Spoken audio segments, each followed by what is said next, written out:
Channel. ನಾನು ಇವತ್ತು ನಿಮಗೆ ಒಂದು ಇಂಟ್ರೆಸ್ಟಿಂಗ್ ವಿಷಯನ ಹೇಳಕ್ ಬಂದಿದ್ದೀನಿ. ನಿಮಗೆಲ್ಲ ಗೊತ್ತಿರಬಹುದು ಸುತ್ಕಾರ ಅಂದ್ರೆ ಏನು ಅಂತ.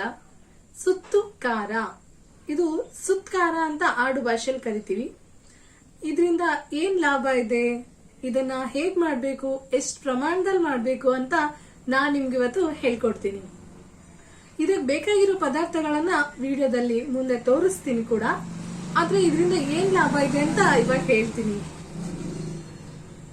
ಇದನ್ನೆಲ್ಲ ಹಾಕೋದ್ರಿಂದ ಮಕ್ಕಳಿಗೆ ಮೂಳೆಗಳು ಬಲ ಆಗತ್ತೆ, ಸ್ನಾಯುಗಳಲ್ಲಿ ಶಕ್ತಿ ಬರುತ್ತೆ, ಜ್ಞಾಪಕ ಶಕ್ತಿ ಹೆಚ್ಚಾಗತ್ತೆ, ಮಕ್ಕಳಿಗೆ ತಿನ್ಬೇಕು ಅನ್ನೋ ಹಸಿವು ಹೆಚ್ಚಾಗತ್ತೆ.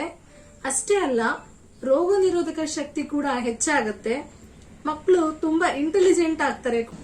ಈ ಸುತ್ಕಾನ ಹಾಕ್ಬೇಕಾದ್ರೆ ನೀವು ಒಂದು ಗಮನದಲ್ಲಿ ಇಟ್ಕೋಬೇಕು.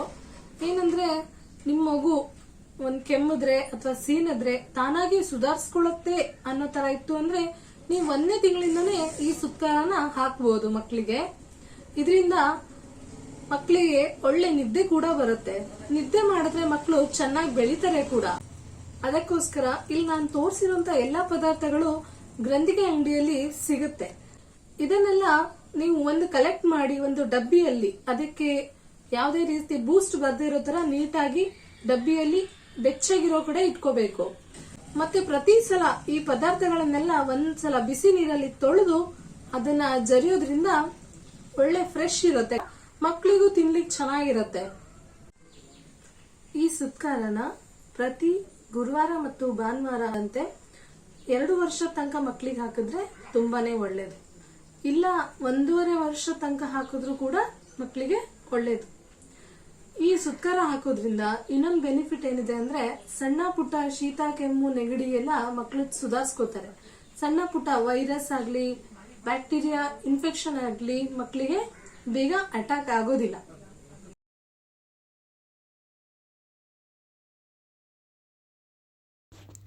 ಇದು ಬಜೆ ಅಂದ್ರೆ ವೈಕಂಡ್ ಅಂತ ಹೇಳ್ತಾರೆ. ಇದು ಜ್ಯೇಷ್ಠ ಮದ್ದು ಅತಿ ಮಧುರ ಅಂತ ಹೇಳ್ತಾರೆ.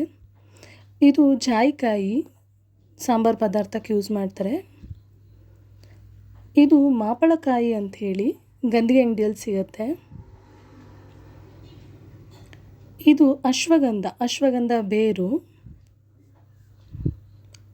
ಇದು ಅಳಲೆಕಾಯಿ ಅಂತ ಹೇಳಿ.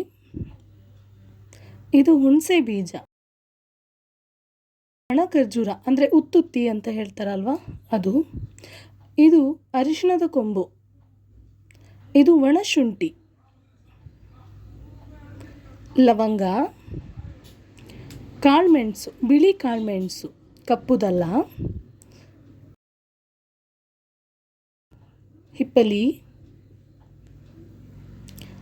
ಇದು ವಾಯುವಿಳಂಗ ಅಂದರೆ ಇದು ಕಾಳುಮೆಣಸು ಥರನೇ, ಬಟ್ ಸ್ವಲ್ಪ ಬಾಲ ಇರುತ್ತೆ. ಇದಕ್ಕೆ ನೋಡಿದ್ರೆ ನಿಮಗೆ ಗೊತ್ತಾಗುತ್ತೆ. ಇದು ಬಾದಾಮಿ.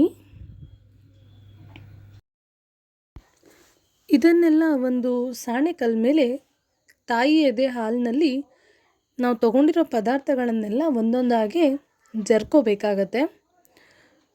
ಇದಕ್ಕೆ ತಾಯಿ ಎದೆ ಹಾಲು ಮಾತ್ರ ಯೂಸ್ ಮಾಡಬೇಕಾಗತ್ತೆ.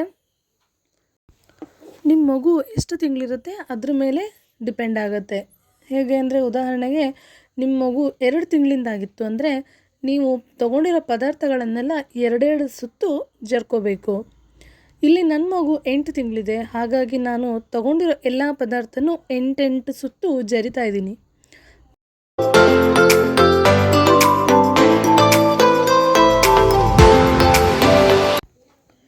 ಇಲ್ಲಿ ನಾನು ಹುಣಸೆ ಬೀಜ ತಗೊಂಡಿದ್ದೀನಿ.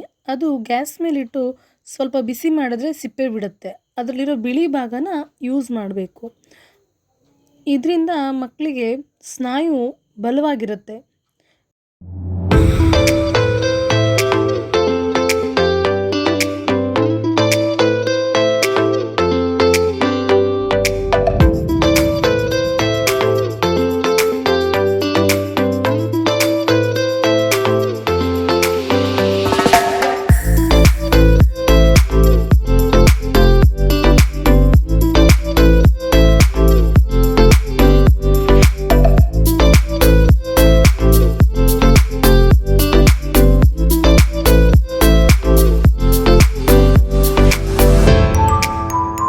ಎಲ್ಲ ಪದಾರ್ಥಗಳನ್ನು ಕರೆಕ್ಟಾಗಿ ಎಣಿಸಿ ಅಷ್ಟು ಸುತ್ತು ಜರ್ಕೊಂಡಾದ್ಮೇಲೆ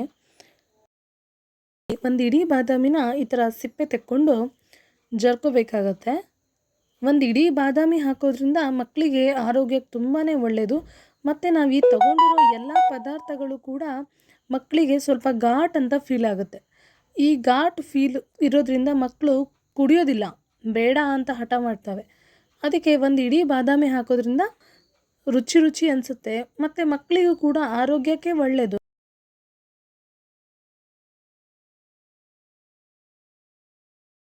ಈ ಥರ ಎಲ್ಲ ಕಲೆಕ್ಟ್ ಮಾಡ್ಕೊಂಡು ಒಂದು ಸ್ಪೂನಲ್ಲಿ ಹಾಕ್ಕೊಂಡು ಕಲಿಸ್ಕೋಬೇಕು. ಇದನ್ನು ನೀಟಾಗಿ ಎಲ್ಲ ಜೊತೆ ಬೆರಿಬೇಕು.